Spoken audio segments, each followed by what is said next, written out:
अस्सलाम वालेकुम। 6 सितंबर यौम दिफाए पाकिस्तान।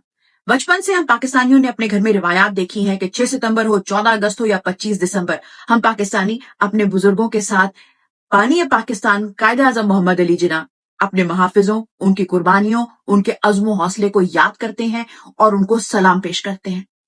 लेकिन हालिया वक्त इस कौम की आजमाइश का है।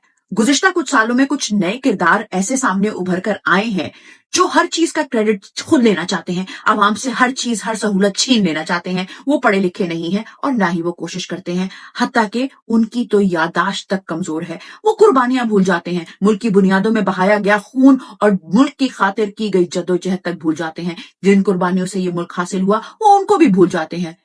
यहां तक कि जिना हाउस पर पूरे 2 साल बैन करने वाले 14 अगस्त को मोहम्मद अली जिना का जिक्र तक करना भूल जाते हैं और उन्हें भी महज झूठे बयानिए के लिए इस्तेमाल करते हैं।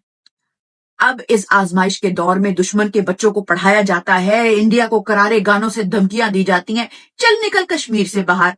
और तो और मैंडेट चोरों ने गटर के ढक्कन चोरों को भी हम पे मुसल्लत कर दिए। यह सब कुछ भूल जाते हैं, मगर ये अवाम भूलने वाली नहीं है। हमें सब याद है। हमें कायदे आजम, MM आलम, लियाकत अली, मेजर राजा अजीज भट्टी, APS, 26 नवंबर, 8 फरवरी, जिले शाह, अनीसती, शाहनवाज, हमें ये सब याद है। हम सब जानते हैं कि मुल्क की आजादी और हकीकी आजादी के असल हीरोज कौन हैं, इस मुल्क की खातिर असल कुर्बानी कौन दे रहा है। शऊर का जिन जाग चुका है और हीरो हमेशा हीरो रहता है। उसके खून की हुर्मत वक्त की पाबंद नहीं होती।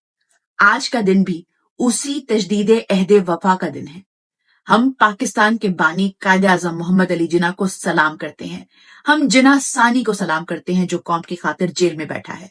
हम अपने आजादी के मुहाफिजों, आजादी के शोधा और हकीकी आजादी के मुहाफिजों और शोधा को सलाम करते हैं।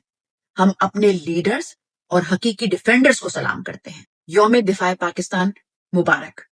आज के दिन हम ये अहद करते हैं कि इस मुल्क का और इस मुल्क के दिफा करने वालों का हमेशा हर प्लेटफॉर्म पे दिफा करते रहेंगे। पाकिस्तान जिंदाबाद।